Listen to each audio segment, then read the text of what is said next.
en vivo. Regresamos.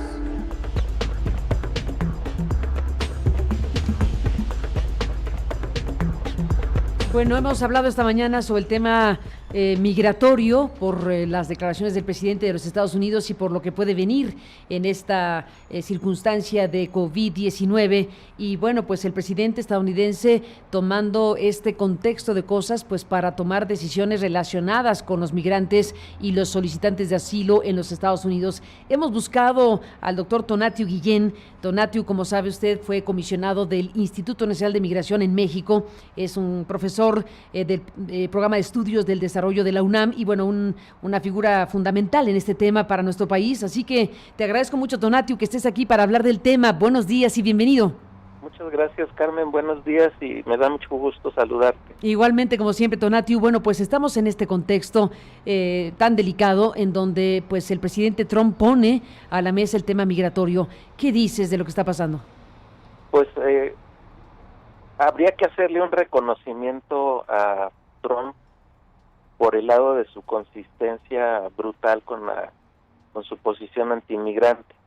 Creo que el hecho de que ahora utilice al coronavirus como un pretexto para persistir en esta línea tan dura que ha impuesto de exclusión de migrantes y de refugiados, pues es como una extensión de su muro, Carmen. Uh-huh. Que en realidad los migrantes más bien pudieran enfermarse en Estados Unidos y no lo contrario, aunque el argumento que utilice es justo con la imagen de que ahora el migrante es una amenaza a la salud, y pues es completamente falso, pero reitero, es consistente de manera muy radical con lo que ha dicho pues, desde su campaña presidencial, de cerrar a Estados Unidos a la migración y a los peticionarios de refugio, y ahora está utilizando esta coyuntura como un argumento más. ¿Qué tipo de situación se puede dar en relación al número de personas potenciales en este contexto que podrían eventualmente, si el asunto prospera finalmente, ser enviadas a México? Ya ahora, Carmen, sin este argumento, uh-huh, y debido al acuerdo que tiene con el gobierno de México a través de este protocolo de protección de migrantes que regresa a los migrantes a México, a los solicitantes de refugio, ya el número de enero del año pasado a acá debe estar rondando arriba de 70,000 personas. Si esto se añade ahora a un procedimiento mucho más expedito y radical y sin proceso, porque ese es el punto central, Carmen, que serían decisiones sin proceso jurídico ni evaluatorio de cada persona, uh-huh, sino simplemente con este argumento de salud. Entonces, quienes están ahorita en la línea fronteriza intentando pedir este refugio, serían agregados rápidamente a esta lista y ya podríamos estar hablando en el cortísimo plazo de 10,000-15,000 personas más a lo largo de la frontera norte mexicana. Entonces el número a lo mejor no es tan radical, pero sí el simbolismo y sí el efecto de que con un tabique más y con un argumento más, con una piedra más, va a ser más difícil todavía siquiera acercarse a la frontera con Estados Unidos. Esta provisión 43 USC 265, que no es otra cosa más que frenar la entrada de inmigrantes y frenar las solicitudes de asilo, la entrada de solicitantes de asilo. Así es el argumento es de salud. Sí. Y justo con ese argumento, el proceso que ahora ya lo hicieron muy difícil y complejo y con retornos a México, se agregaría como un obstáculo adicional.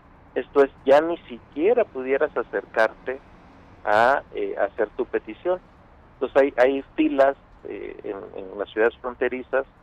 Para dar un ejemplo, en Tijuana hay una fila de espera como de 6,000-7,000 personas inscritas en un libro que va ordenando las entradas a la frontera del lado de Estados Unidos. ¿Cuántos? ¿6, 7 mil personas? Entre 6 y 7 mil personas. En una Varía fila. mucho esperando, Carmen, en Tijuana. Varía el número real porque algunos se enlistan y finalmente desisten y ya no se presentan, pero supongamos un número bajo efectivo de 5 o 6 mil personas. Estas personas con este argumento de salud, entre comillas, ya ni siquiera pudieran acercarse a iniciar su trámite. Simplemente se haría un regreso expedito. Ya nada más es probablemente hay que ver en qué finalmente termina el mecanismo, pero probablemente ya no tuvieran ningún proceso, y aquellos que detuviera la patrulla fronteriza en un cruce irregular, pues con mayor velocidad lo regresarían a México. Entonces eso pues puede generar un cuadro, pues primero de violación de derechos humanos y de principios internacionales, y para las ciudades fronterizas un acumulado adicional de presión social y que requerirá del apoyo humanitario de manera mucho más amplia. En el corto plazo hay que preocuparnos por los albergues, Carmen. Ahí es donde van a recibir el primer impacto, y estos albergues, como sabemos, tienen capacidades muy limitadas, y sumado ahora esta otra iniciativa, pues por lo menos en el corto plazo sí habría dificultades mucho más serias. Sin duda. Pues, Toneatu Guillén, te propongo que sigamos hablando. Por lo pronto, te aprecio mucho que nos tomes esta llamada para hablar de un asunto tan importante. Seguimos en contacto y muy buenos días.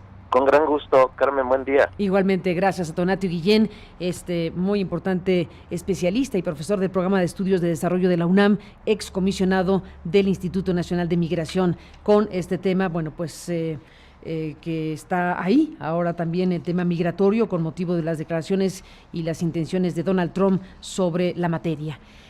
Son las 10:47, entramos en la parte final. Nos quedaron varias cosas pendientes que ya les seguiremos informando en Aristegui Noticias.